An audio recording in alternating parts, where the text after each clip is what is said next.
Starting off this countdown, we have the pests. One very important thing to know about Antarctica is that its ecosystem is pretty fragile. This is due to climate change, loss of biodiversity, human impacts, and the accidental introduction of non-native or alien species.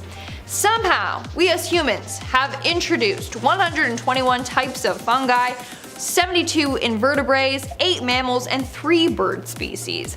Now, there are even worms in Antarctica. This is why Antarctica has a don't pack a pest rule. This means that before coming to Antarctica, everything you bring must be thoroughly washed, decontaminated, and inspected. This is to make sure you don't got any tiny seeds on ya. They'll even hoover you just to make sure. It's pretty intense, but it's done in order to protect Antarctica. Moving on to number 9, we have no souvenirs. So you took a trip to Antarctica and you want to take something as a memento to remember your trip by. Too bad, you're not allowed to. Taking anything home from Antarctica is banned. That includes a small pebble from a beach or a small bird feather. You can't take any kind of biological material home. Now the reasoning behind this is that there are around 10,000 scientists operating there. They don't want you accidentally taking a fossil home with you or something. You also can't take any equipment you find randomly, even if it's unattended, because chances are it's research equipment and that would be stealing. There's no finders keepers rule in Antarctica, sorry. Moving on to number 8, we have the lichen. Believe it or not, but plants do grow in Antarctica. When people think of this continent, they think of it as a cold, barren place, which is fair, but several types of grass, moss, and lichen grow there. One rule that Antarctica has is that you are prohibited from walking on the lichen. Now, it's because that it takes such a long time to grow, and if it gets damaged, it'll take an even longer time to repair itself. And it may not look like much, but it's vital to Antarctica's ecosystem. In our 7th spot, we have the rescue. Now Antarctica is pretty freaking big. It's twice the size of Australia, and it has the lowest recorded temperature on Earth. Not only that, but there's not a lot of people living there, which is why, if you're in danger, don't expect to be rescued. It sounds depressing, but it's just realistic. And with Antarctica's unpredictable weather conditions, rescues are basically impossible. Tour groups literally will tell you not to stray away. If anything happens to you, you're kind of SOL. This place might be beautiful, but it's harsh and full of unseen dangers. In our 6th spot, we have the no guns law. Antarctica is a demilitarized zone, meaning absolutely no military activity can take place there. This means that there cannot be any military bases or structures of any kind, and absolutely no weapons testing. With that comes the no weapons law. No firearms or explosive devices are allowed there unless you have been given direct permission. Now, officials in Antarctica do have a firearm, but it's locked away in a glass cabinet in the station master's office. It's a 12-gauge shotgun, and it's only used in emergency situations. According to a local, the only time the station master used this gun was when a man was chasing another man around town with a butcher knife, shouting something about aliens. The next day, the station master was seen escorting this man, who was placed in a straitjacket, onto a plane to get him out of there. He had his gun with him as protection. Other than him, you're not allowed to have any firearms in your possession. We're now at our 5th and halfway mark with the dolphins. Dolphins are cute, right? Maybe you want to go out whale and dolphin watching and you just want to get close to them. Well, don't. There is a rule in Antarctica that states you must leave the dolphins alone. This includes sailing a boat directly into a group of dolphins to try and get them to bow ride with you. Now, they have been known to do this on their own, but it's forbidden to harass these mammals in an attempt to get them to do it. Not only that, but Antarctica is home to hourglass dolphins. These types of dolphins are very rare and not yet threatened, so they want to keep it that way. In our 4th spot today, we have the wisdom teeth removal. Turns out that you gotta get your wisdom teeth removed before going to Antarctica. This is mainly important for people wanting to stay there for a while or those that are going to work there. If you're doing a quick visit, then you don't really gotta worry about this. Now, having your wisdom teeth removed lessens the risk of having a medical emergency since medical aid is very limited there. But not everyone needs to have them removed. You have to undergo rigorous medical and dental exams before going to Antarctica. So if it's found that your wisdom teeth won't be a problem, then you don't have to have them removed. In our third spot, we have the nuclear weapons. Antarctica is a nuclear-free zone. You know, just in case you were thinking about bringing a nuclear bomb or something with you, you can't, I'm sorry. On top of that, it cannot be used for testing nuclear weapons. A treaty was made when test explosions were being carried out in the South Pacific. They were scared that Antarctica, being largely deserted, was going to be an area where people also wanted to conduct nuclear testing. But this treaty prohibits them from doing so. You're also not allowed to use Antarctica for the disposal of nuclear waste. Moving on to number 2, we have the appendix removal. If you're going to Antarctica for an extended period of time to visit, live, or work there, there's just one tiny little thing you have to cough up. Your appendix. Yeah, you heard me. Anyone there for a long time has to get their appendix removed. Now this is because the nearest major hospital is 1,000 kilometers away, or 625 miles. And there are only a few doctors on base, and none are specialist surgeons. So if something goes wrong with your appendix, they won't be able to help you. Now there are also doctors available in the research bases. Again, none of them are surgeons who can operate on appendixes. Also, let's say something severe does happen. Medical evacuations take a lot of time and effort and end up putting everyone else at risk. So they make people get their appendix removed as a preventative measure. And in our number 1 spot today, we have the jurisdiction. Now the jurisdiction of Antarctica is confusing. And that's because Antarctica doesn't belong to anyone. There's no single country that owns Antarctica. So when you visit, you're under the jurisdiction of your own country. Same with the researchers working there, regardless of which national station they may visit. So when there, you are subjected to the laws of your country. If you break any of the rules of the Antarctic Treaty, you face the laws on that when you return home. Same thing goes if you commit a crime there, you face punishment when you return home. And we're kicking off this list with pyramids. So a couple years back, satellite images revealed a mysterious triangular formation in Antarctica's desolate landscape. When the images hit social media, debates and speculations about the origin of this quote-unquote pyramid began. The pyramid shape appeared in satellite images of the Ellsworth mountain range located in the southern reaches of Antarctica. It seemed to have a striking resemblance to the dimensions of Egypt's iconic Great Pyramid of Giza, measuring 2 kilometers in each direction from its square base. And as these images circulated on social media platforms, the conspiracy theories began to flow. Now, scientists attribute these formations to natural processes and optical illusions, but perhaps there's a deeper secret being hidden from us in the cold, inhospitable terrain of Antarctica. Was there some ancient civilization that used to call the South Pole home? Did a group of beings from somewhere beyond our planet construct it? I don't know, I'm just here to ask the important questions. And now I'm here to tell you that if you are liking our channel so far, if you're new here, why not hit that subscribe button? We have awesome videos coming at you on the daily, plenty to see. Don't miss out. Do that right now. Next up, we have the ANITA discovery. The Antarctic Impulsive Transient Antenna, or ANITA, is a sophisticated scientific tool in the form of a high-tech balloon operated by NASA, floating above Antarctica. Its mission is to track subatomic particles generated by the interactions of high-energy neutrinos entering Earth's atmosphere from the depths of space. But a few years ago, ANITA made a strange discovery. It detected neutrinos seemingly originating from beneath the Earth's surface, quite the departure from its intended function of capturing spaceborne neutrinos. One of the more fun hypotheses behind this is that these detected particles may be signs of a possible parallel universe where the fundamental laws of our own universe might operate in complete reverse. Now, this is really just speculative, but it's a pretty fascinating idea. Scientists were pretty perplexed by these findings, and as of right now, there still isn't a definitive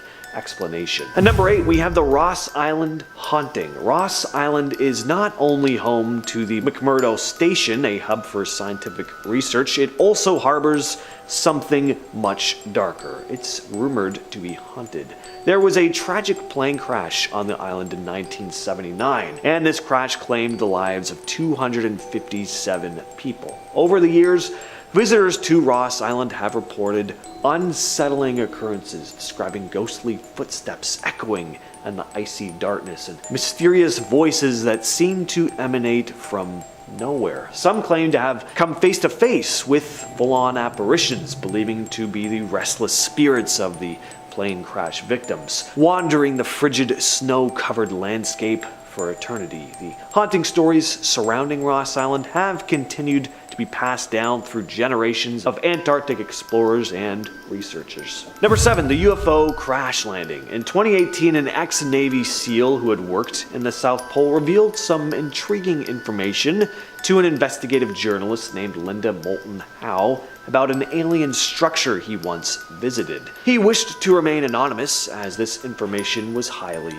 classified. In August of 2003, this individual and his team had been tasked with a highly classified objective under the guise of a research reconnaissance mission. They arrived at their destination where they found a large dark structure protruding from the ice. There were doors on it, these big square slabs cut into the structure that when you push on kind of receded into the building, opening up into this long hallway. The inside of the structure was lit green by an unknown source, and adorning the walls were strange hieroglyphics. But they didn't resemble any hieroglyphics seen here on Earth. This is a pretty outlandish story. Impossible to prove, but hard to discredit completely because it's just hearsay, really, but it is fascinating. Plus, Antarctica is one of the most unpopulated places on Earth. It would be a good spot for little green men from space to operate without the presence of prying eyes. So let's stay on the topic of UFOs for a minute and discuss another possible UFO crash landing in Antarctica, this time spotted with satellite images. YouTube channel Secure Team 10 shared a video back in 2018 zooming close in on a small island just off the coast of Antarctica, which seemed to show a long, sharp mark in the snow as if something had crashed and then skidded along. Now, this island has the exact same environment as Antarctica. It seems to be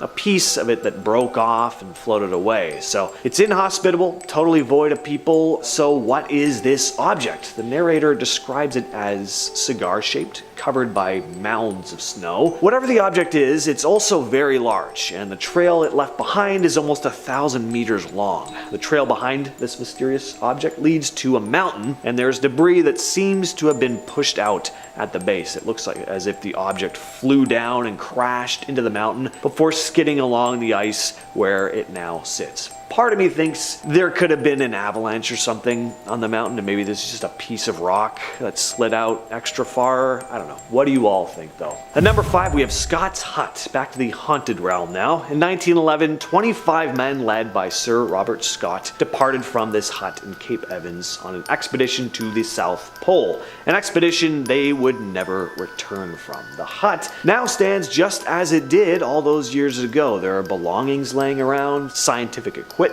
even the frozen penguins the group had been studying remain on the outside of the hut. It's almost completely frozen in time. And as intriguing as it would be to give this place a visit, staff and visitors do claim to have an odd feeling when stepping inside it. There's a sadness about the place, an emptiness, a place that was so full of life, with daring explorers about to begin an epic journey, never to come back. Only maybe they did come back. It's no surprise that with an eerie history like that, some folks believe the hut to be haunted. Ghostly whispers, shadowy figures, a sense of not being alone. These are just some of the things guests have reported during their visits. Number 4, the giant hole. In 2017, researchers in Antarctica observed a massive polynya, a large area of open water within the sea ice, suddenly appearing. It was already massive, but things got even crazier when the polynya expanded at an unprecedented rate, increasing in size by more than 8 times within just a few weeks. The discovery was made in Weddell Sea, an area known for its harsh harsh freezing conditions. Polynyas are not uncommon in Antarctica, but their sudden and substantial growth is a more rare occurrence that puzzled the researchers. These gaps in the ice are usually maintained by complex processes, ocean currents, temperature variations, but the rapid expansion of this particular one challenged existing scientific understanding. Researchers and climate experts were left with a series of questions. What was causing this rapid expansion? Was it related to climate change, natural variability, or some other unknown factor? And the scientific community set out to study this event with the use of satellite imagery, ocean sensors, and computer models. But the prevailing theory is that the Polynya was caused by intense cyclones. Alright, next let's talk about all the military presence in Antarctica. What's going on there? Let's start by going all the way back to World War II. There have been rumors for decades that Mr. H himself, the dictator of Germany, might have established a covert base in Antarctica. As for what they were doing there are lots of rumors, but the SS were super into mysticism and the occult, always in pursuit of ancient artifacts that they believed had powers that could aid in their conquest. Pretty wild, but maybe they were after something hidden somewhere in the frozen tundra. After the war in 1946 and 47, the US sent a huge fleet to Antarctica, and many believe that they had been tasked with destroying this secret German base. As for more contemporary military activities, who knows what's going on? Just imagine vast hidden research facilities buried beneath the ice, or cutting-edge technology being tested in the harshest conditions imaginable. Conspiracies suggest everything from advanced weaponry to secretive scientific experiments related to climate change or extraterrestrial phenomena. Who knows? And number 2 is Deception Island. Deception Island, nestled in the icy expanse of Antarctica, holds a chilling history that goes beyond its freezing temperatures. Once a bustling whalers station, remnants of this grim past still linger in the form of whale bones strewn across some of its beaches, a reminder of an industry that relentlessly hunted these beautiful creatures. When the Great Depression hit and oil prices plummeted, the whalers station was abandoned, only to be repurposed later as a British World War II base. Now today, visitors to Whalers Bay, a landing site on this island, have shared tales of their experiences. Some have reported witnessing eerie apparitions, strange orbs of light. Some have even claimed to hear disembodied voices echoing across the ice. In 2009, when the crew of the American TV show Destination Truth ventured to the bay, they captured unexplained bangs and the unsettling sight of a shadowy figure roaming among the decaying ruins. The crew even captured a thermal signature in a window and an SOS signal emanating from one of the abandoned shacks. But finally, we have the theory that Atlantis could have been located deep beneath the ice of Antarctica. According to Plato, Atlantis was this advanced civilization that mysteriously vanished overnight. Now, when we think of Atlantis, we usually picture it in the sunny Mediterranean, not, buried under all that ice down south. But here's the twist. Antarctica wasn't always an icy wasteland. Millions of years ago, it had forests and a much milder climate. So some folks propose that Atlantis could have existed in Antarctica before it froze over, or some other ancient civilization. They point to satellite images showing peculiar shapes under the ice, speculating that these could be remnants of the lost city. We already talked about a pyramid earlier. That could have something to do with it. Scientists, though, of course, remain skeptical. They've been studying Antarctica for years, haven't found any concrete evidence to support this idea, but it's fun to think about. Could that pyramid shape, again, possibly play into this? Who knows? Up first are Antarctic particles. The Antarctic Impulsive Transient Antenna, or ANITA, is a device that measures cosmic rays, more specifically the high-energy neutrinos that come off them. ANITA floated on a balloon high above the Antarctic ice sheet, gazing at the stars for several years. So imagine the researchers' shock when the instruments meant to read energy coming from the stars detected those same high-energy neutrinos coming up from the Earth. Now, low-energy neutrinos can pass through quite a bit of material, as they are very small and can pass through the gaps in atoms. But high-energy neutrinos have a much larger footprint and are more easily deflected and intercepted. So how did these relatively easy to deflect neutrinos come up through the Earth? Did they pass all the way through, or is there another explanation? Scientists have proposed everything from neutrinos passing all the way through the planet or getting reflected around inside like an inverse disco ball, to a discovery of an entirely new neutrino or even dark matter. However, others think the answer is much more mundane. The neutrinos simply came down from outer space, missing Anita, and then entered the Antarctic ice, where they hit a sort of compacted snow called firn. Firn is between glacial ice and snow, and can have pockets of low or high density, which may allow it to reflect neutrinos back up towards space. Scientists still aren't really sure what's going on though.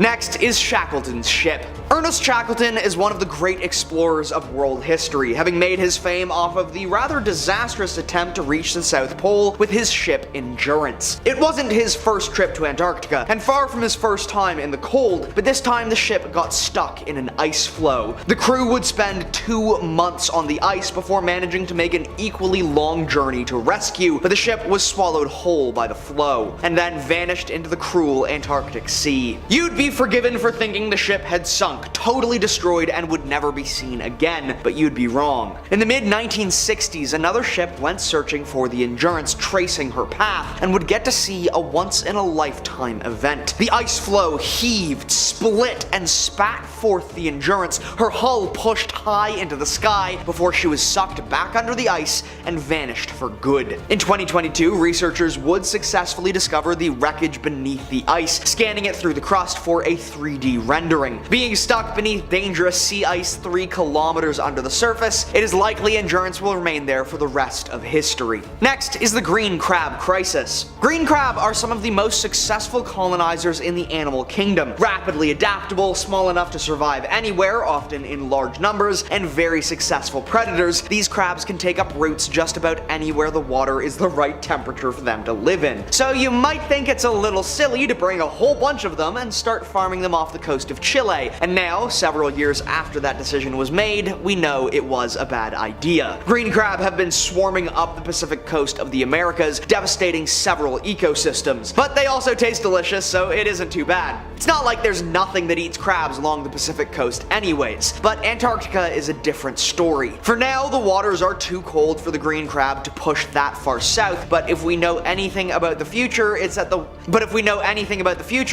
world's waters will warm more. And as they do, the crabs will slowly flood south, or get picked up and carried in the ballast of ships, and Antarctica will eventually be infested with them. Antarctica is a unique environment, with much less diversity and competition to halt the spread of the green crab, which makes it especially dangerous and vulnerable. So far as we know, Antarctica is currently free of green crab influence, but that may not last long. Next is Totten Glacier. Melting sea ice is one of the greatest threats to the world's oceans. It raises sea levels, decreases salinity, and introduces more cold water than would normally be in the ocean. But recently scientists discovered something even more chilling. A massive glacier field in Antarctica known as the Totten Glacier Catchment, which is under serious threat. The ice field is larger than the more famous West Antarctic ice sheet, and should be less of a threat due to its size and therefore inherent stability, except it isn't stable. Deep sea channels beneath the ice are pumping warm water into the underside of the glacier, encouraging it to melt faster than it should. Should the entire field melt, global sea levels would rise 11 feet, destroying numerous cities around the world. Next is Maud Rise Polynya.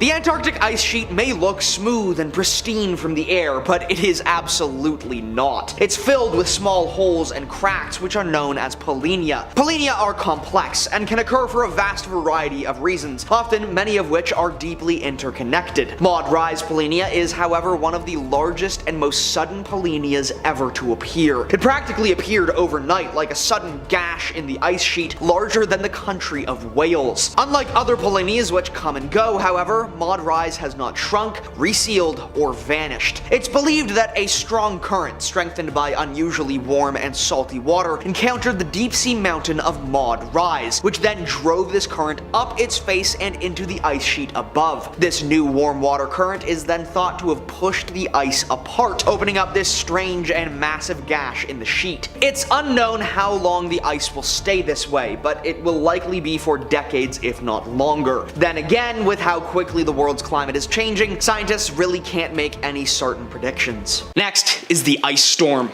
Antarctica is one of the most remote and isolated places on Earth. Only a handful of people are allowed to visit on tours, and even fewer are chosen to live on the continent. So it's no wonder Antarctic ghost stories have a special flavor of terror. In 2016, a small outpost was rocked with a storm, and the 3 occupants were trapped inside the squall. The storm was a big one, set to last weeks, and so the crew hunkered down. It didn't take long for the first cracks to show, even amongst these professional researchers. After a week of complaining of a growing whining and speaking in his head, Mike Leash was eventually scrabbling at the doors, even as his colleagues tried to restrain him and eventually bursted out into the storm. Despite their desire to save his life, none of the crew was going to go out into a zero-visibility Antarctic ice storm, and Mike disappeared. The storm cooled off 2 days later, leaving the world covered in a thick coating of snow. The crew went out to find what happened to Mike, only to see him standing just 100 steps from the front door. When they approached him, though, they were shocked to find it was just his clothes, frozen solid and completely empty of Mike's body.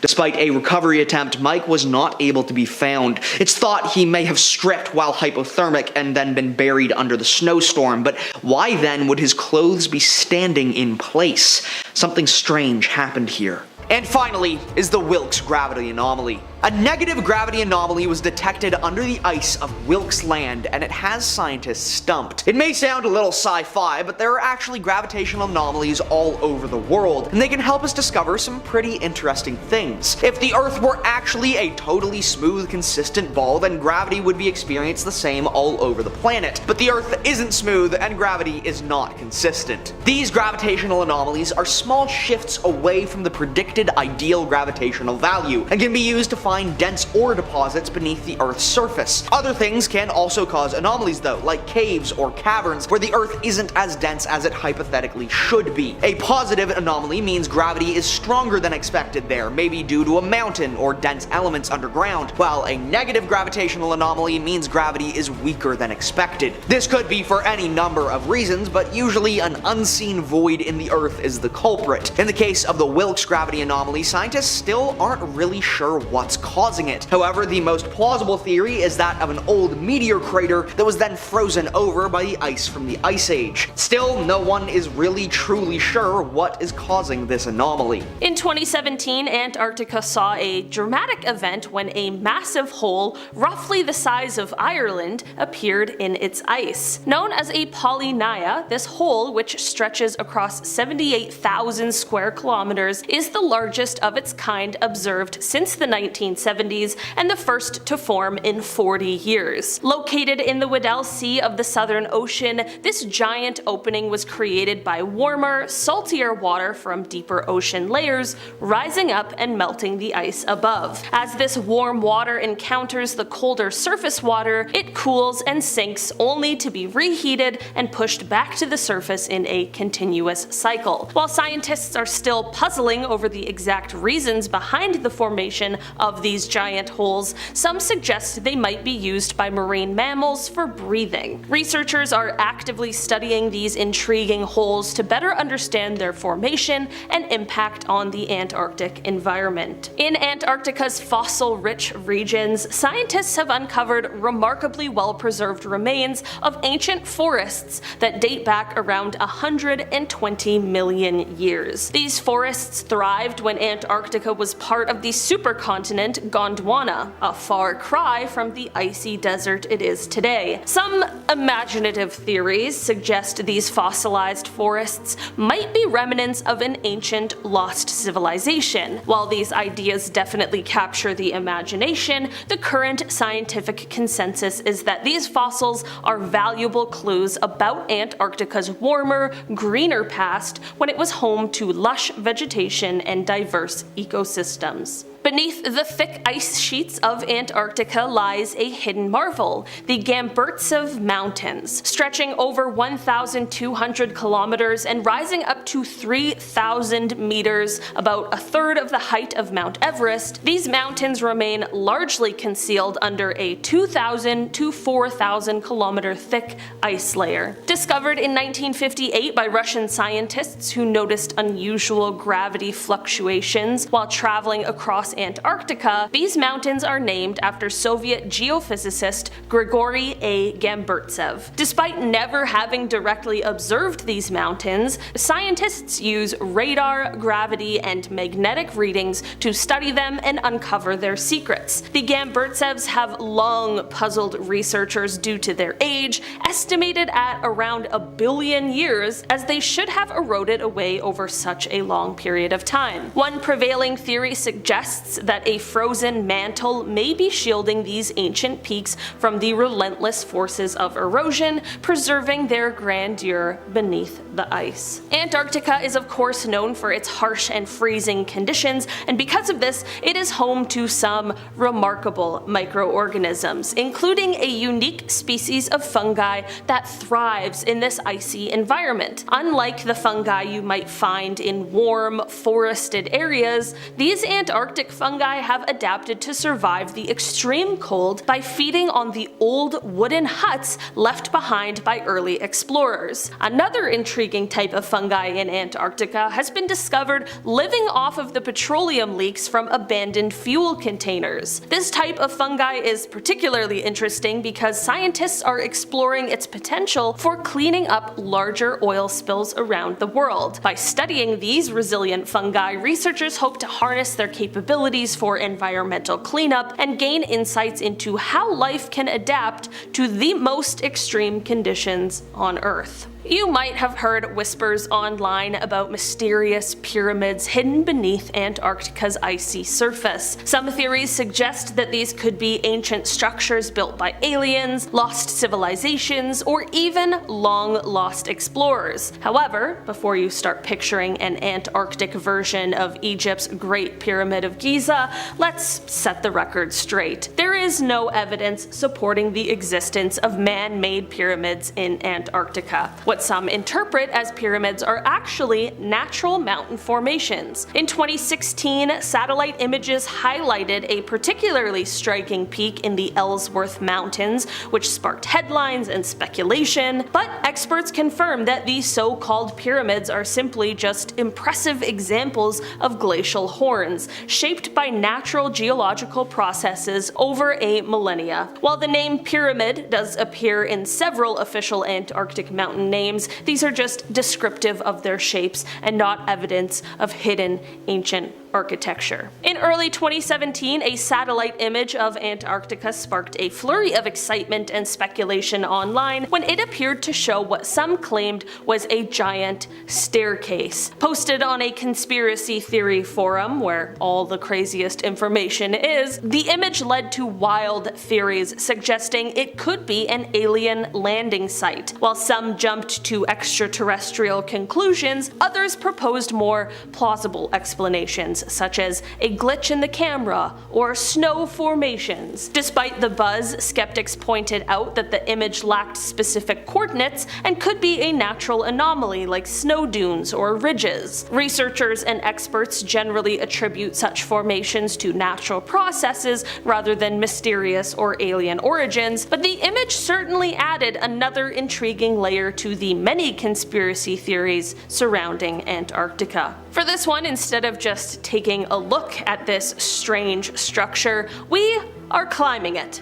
Well, not we, but someone did. In January 2013, a team of climbers and filmmakers, including Leo Holding, Sean Leary, Jason Pickles, Chris Rabone, and Alistair Lee, tackled a new route up the northeast ridge of Ulvitana in Antarctica's Fenrisk-Jeften Range. This 35-pitch route, stretching 1,750 meters, was the fourth ascent of Ulvitana, the highest peak in the range, known for its striking spire-like shape. Arriving on December 22nd, the team set up a festive base camp before spending 10 challenging days scaling the ridge through difficult 5.12 A2 terrain. Despite extreme cold with temperatures dropping to negative 35 degrees Celsius and even a severe snowstorm, they reached the summit on January 24th. Although they had initially planned to base jump from the peak, dangerous weather conditions led them to descend via traditional methods. The team's adventure, marked by intense climbing and harsh conditions, was captured in a film and celebrated as a major achievement in Antarctic climbing.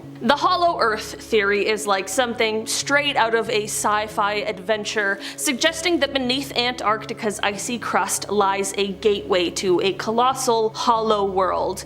Imagine a hidden realm, complete with its own advanced civilization, ecosystems, and maybe even mystical creatures, all tucked away in Earth's hollow core. Although this theory captures the imagination and has inspired countless stories in speculative fiction, it doesn't necessarily hold up under scientific scrutiny. Geologists and researchers firmly argue that our planet is solid with a layered structure, not a giant empty sphere. But I've never been, so maybe one day. I don't know. I'm not going to the center of the earth. I'm not Josh Hutcherson. Despite its freezing temperatures, Antarctica is home to several volcanoes, including 4 on Ross Island. While most of these volcanoes are dormant, Mount Erebus stands out as the world's southernmost active volcano and Antarctica's second highest peak, reaching 3,800 meters. Over the past 30 years, Mount Erebus has shown increased volcanic activity, featuring a remarkable landscape of liquid magma and ancient lava lakes that have been boiling for about 1.3 million years. Due to its remote location and harsh weather, access to Mount Erebus is definitely limited, but a team of scientists managed to climb it in 2013. They braved snow, rocks, and glaciers to reach the summit, where they discovered life thriving in the volcano's heat,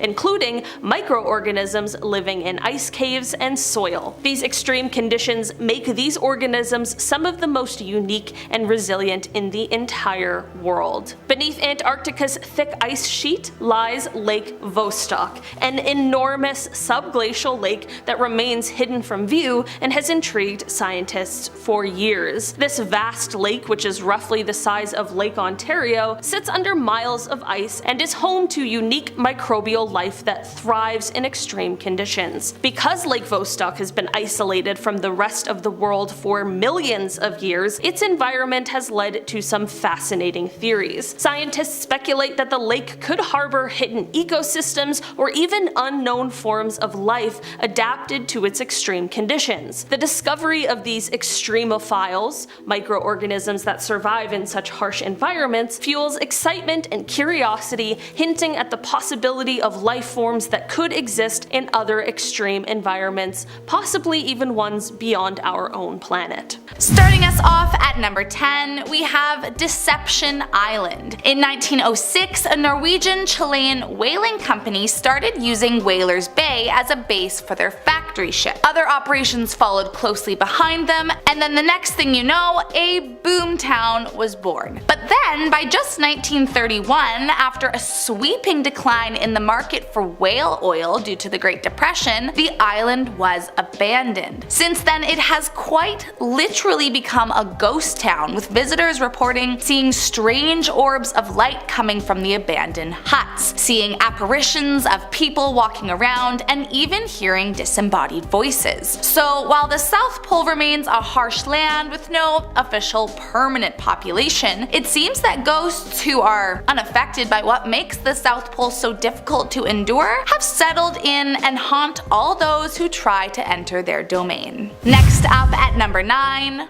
Wordie Hut. Although it's named after James Wordie, who was the chief scientist for Sir Edmund Shackleton's endurance expedition in 1914, the Wordie Hut was built much later in 1947. For years it had been rumored to be haunted by terrifying spirits, and after several reports, a group of paranormal researchers from Destination Truth decided to see for themselves and spend a night in the hut. When they arrived, they were immediately taken back by the energy of the cabin, cabin. They knew that something was there. That night, members of the team heard frantic flipping of light switches and slamming doors from rooms where no one was staying. Jars began falling off the shelves all on their own, and after their one-night stay, they left completely creeped out. Now, I always think a telling tale of if some place is truly scary is when paranormal investigators, people whose job is literally to investigate creepy stuff, get scared and don't want to come back. Well, even so, visitors have checked it out since, but all reported similar events that chilled them to the bone and have never returned. Next up at number 8, the ghost ship of Jenny. Thought to have been abandoned in port in 1823, this ship was thought to be lost forever. That was until a whaling ship made a horrifying discovery a few years later, back in 1840. As the legend goes, Jenny had gotten stuck in the ice while on its expedition, and no one knew where it had ended up or what had happened to the crew aboard. That was until the whaling ship discovered them, and believing it to be the legendary Jenny, decided to go on board to check out what might still be on it. When they made their way onto the ship, they were horrified to find all the bodies frozen solid and perfectly preserved by the ice. Allegedly, the crew found a note they believed to be written by the captain that read, May 4th, 1823. No food for 71 days. I am the only one left alive. While some believe it's just folklore, others swear by the tale, claiming all the sailors of Jenny haunt the boat to this day. Coming in at number 7, Mountains of Madness. While Antarctica may be one of the most haunted places in the world, it is also home to some breathtaking scenery. But the Mountains of Madness kind of fall into the first category. Officially called the Gamburtsev mountain range, they are roughly the size of the Alps, but there is one catch. No one has ever seen them. But how could that be, I am sure you are wondering? Well, back in the 1950s, a group of Russian explorers discovered there were strange gravity fluctuations coming from below the ice. After a bit of sleuthing, they discovered the fluctuations to be from an entire subglacial mountain range hidden below 3 miles of ice. First of all, the fact that there is 3-mile deep ice is enough of a reason for me to never want to go there, but I digress. Scientists have compared it to studying another planet, which to some might be exciting, but to others they feel it's terrifying. No one knows what kind of life could be under there, what could have been preserved there for the last 250 million years, and some have even said they felt a strange presence when they are near. Coming in at number 6, Shackleton's Hut. Antarctica is mainly a destination visited by scientists and explorers, but considering many of the early explorers died while on these trips, it also makes a lot of sense as to why they are all haunted. And one man who claimed to be a non-believer of ghosts would return from his trip thinking much differently. His name was Sir Edmund Hillary, and he was a New Zealand mountaineer and explorer who in 1953, along with his Sherpa, was the first known person to reach the summit of Mount Everest. So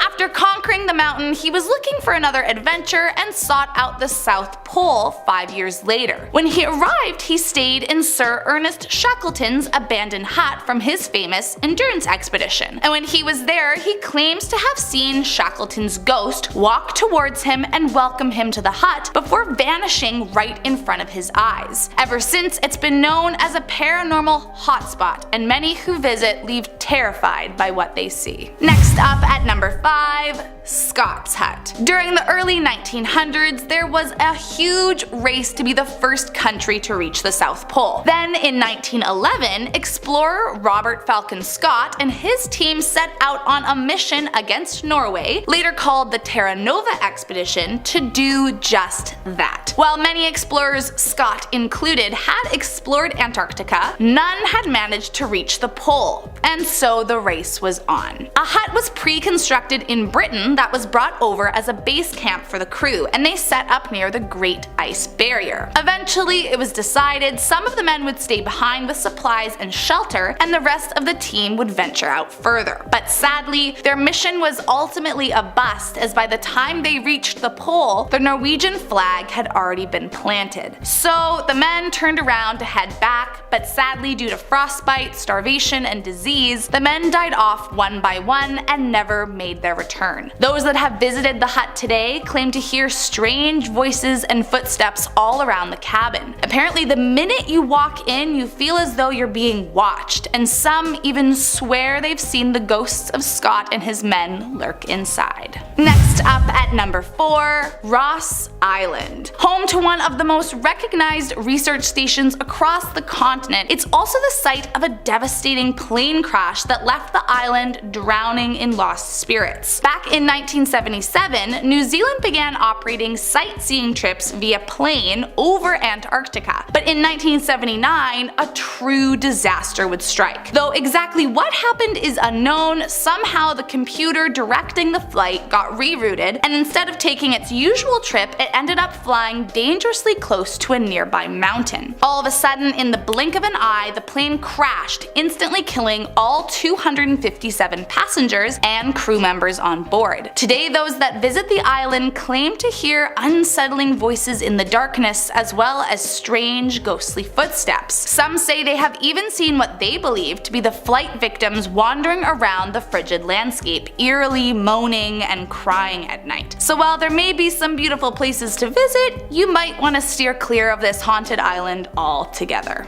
Coming in at number 3, a Soviet military base. Back in 2009, scientists passing through the icy scape came across a strange and concerning discovery. While exploring what's called the Pole of Inaccessibility, which is the point furthest from the sea in Antarctica, the group found a random monument with a bust of Vladimir Lenin perched on top. Now, if you don't know who that is or why that's a little bit creepy, let me explain. Vladimir Lenin was the founder of the Soviet Union and first head of government under the new regime. It was under his ruling that Russia became a one-party communist state. So upon discovering his lone bust in the middle of nowhere, the scientists decided it might be a good idea to keep exploring. After some digging, they happened upon an old Soviet military base that was covered by mountains of snow, and they realized that the bust was facing the direction of Moscow. Now, no one knows how long the bust has been there, and even creepier, no one knows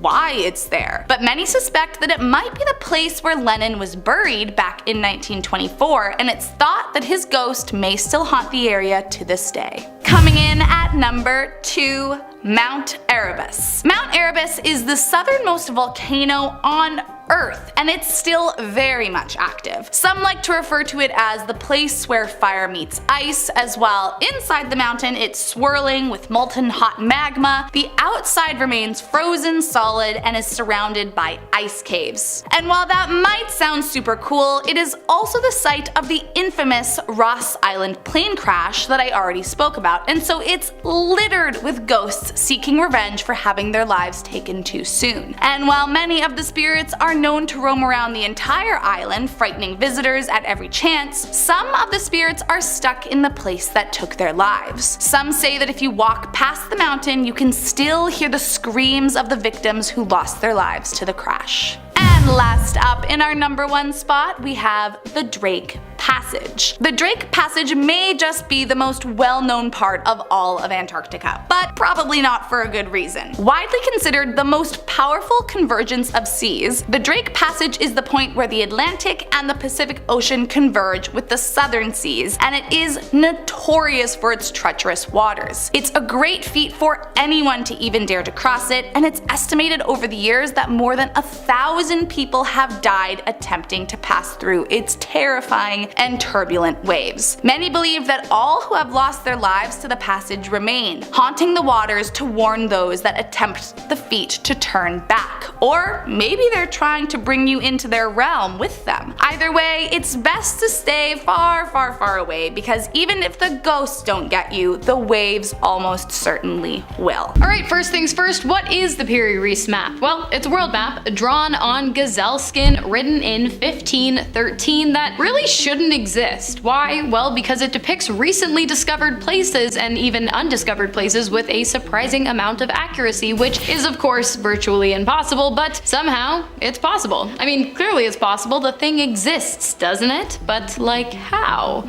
Well, I'm glad you asked. It is believed that the map was created using 8 Greco-Roman maps, 4 Portuguese maps, an Arabic map, and 1 drawn by Christopher Columbus himself. Today the map, which supposedly discovered and described Antarctica centuries before anyone else in the world, is kept in Topkapi Palace in Istanbul. Well, part of it is. You see, the entire map has never been viewed in modern times, only 1/3 of it. The rest is yet to be found. It makes you wonder though, what else could we have gotten wrong about our history? Maybe one day we'll find out? The Piri-Reis map was discovered by accident in 1929 during renovations at the Topkapi Palace in Turkey. The palace was being converted into a museum when researchers stumbled on it tucked away in a dusty corner. What they found was a fragment of an ancient world map by Ottoman admiral named Piri-Reis. Piri-Reis was not only a skilled sailor but also a cartographer, and he had meticulously compiled this map using, as Hannah described, a number of older maps. The parts of the map that still exist show parts of Europe, Africa, the Americas, and of course, Antarctica, potentially. We'll get to that in a bit though. And for a map created over 500 years ago, this is pretty amazing, as Antarctica wasn't officially discovered until 1820 and wasn't mapped out until later, so there are tons of questions and theories surrounding the Piri-Reis map. Does it contain knowledge from some lost ancient civilization or aliens? How's the thing so advanced? Now that you have some context, we're to get into the weeds. Alright, let's talk about continental drift, shall we? That's right, according to the Piri-Reis map, at one point in time Antarctica was actually not all that cold, and also it was connected to South America, which is insane, but not in the way you think. The idea that Antarctica was once connected to South America makes total sense. I mean, the world used to consist of one single landmass that eventually broke away to form continents. What's insane is that the map was able to depict that. Now, I previously mentioned that Antarctica wasn't discovered until long after this map was completed, but perhaps it was. It just wasn't its own thing yet. I mean, it's entirely possible. And it's not like the map shows a frigid Antarctica nestled up next to the subtropical South Americas. The two appear to share the same climate and weather patterns. There is no ice depicted on Antarctica in this map, but more on that after this. One of the biggest mysteries about the Piri-Reis map is its lines. Now, the map doesn't have the latitude and longitude lines you see on modern maps, which run east, west, north, and south. Today, we can measure longitude and latitude accurately using GPS and precise clocks, but in the early 1500s, when this map was created, this was almost impossible. The problem with measuring longitude back then was that it required knowing the exact time at 2 different places simultaneously. Sailors could measure latitude using the sun and stars, but without a reliable way to keep track of time, determining longitude was a huge challenge. The invention that finally solved this problem was the marine chronometer, which was a special clock that kept accurate time at sea, but this wasn't invented until about 200 years after Piri-Reis created his map. But the Piri-Reis map does have what are called azimuth lines, which end up being strangely very accurate to modern maps, to the point where it seems virtually impossible for the map to have been created when it was. So, how did Piri-Reis manage to create a map with such accuracy for the time? Well, we'll be getting into theories in a bit. Alright, let's get back to climate, specifically Antarctica's climate, and even more specifically Antarctica's climate at the time in which this map was created. A climate that was subtropical and supported a lush rainforest filled with various coniferous trees, flowering plants, giant mushrooms, and animals. While this might sound crazy to some, the map shows Antarctica connected to the subtropical region of South America, so it must be true. Well, no, an ancient map does not the truth make. But what does prove the existence of an ancient rainforest existing in Antarctica and also validate the Piri-Reis map is a core sample taken by scientists in Antarctica in 2017 that shows every layer of sediment that has settled on the continent over the past 90 million years, give or take. Ancient root systems perfectly preserved in soil samples along with traces of pollen, spores, and the remains of flowering plants were all found in the core sample. From this, scientists were able to determine what the weather would have been like in order to support such a wide range of life. Heavy rainfall and heightened levels of carbon dioxide in the atmosphere, i.e., it would have been a rainforest. Now, the pieces of the map we still have today don't show Antarctica in full. We're not even 100% sure if Piri-Reis was depicting Antarctica or just assuming there was some landmass there that didn't really exist. Like Hannah mentioned, there's a depiction near the southern tip of South America on the map. Instead of accurately showing the continent's true shape, it bends eastward and takes up a big portion of the map's lower half. Some think it's a mistake, some think it is an early interpretation of Antarctica. Again, it's not shown having ice, contrary to what we know today. Antarctica has been covered in ice for millions of years. It was only ice-free during prehistoric times. So a lot of historians think that what's actually shown on the Piri-Reis map is his assumption of what the South American continent might have looked like.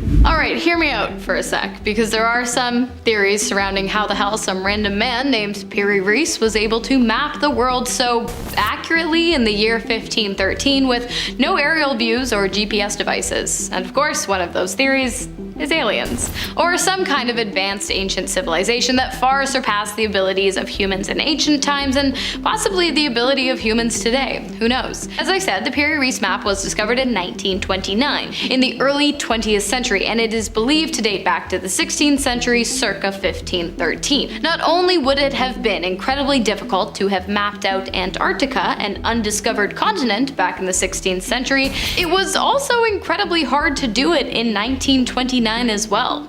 Why? Well, because Antarctica was only discovered in 1820 and it wasn't mapped out until 1983. So what the heck did Piri-Reis have that we didn't until 470 years later? Well, perhaps some help from an advanced extraterrestrial being or ancient civilization with access to air travel and advanced mapping technologies. I mean, I know it sounds far-fetched, but like really, how could anyone have created this map back then with no help? I just don't buy it. I don't think he deserves all the credit. Let's talk more about that theory about a highly advanced but lost ancient civilization creating the map, or at least, giving some of their knowledge and expertise. Along with the maps Piri-Reis collected from around the world, he could have had access to ancient maps or texts from lost civilizations who had advanced knowledge of geography and map making. As for what this civilization could have been, I mean, go wild.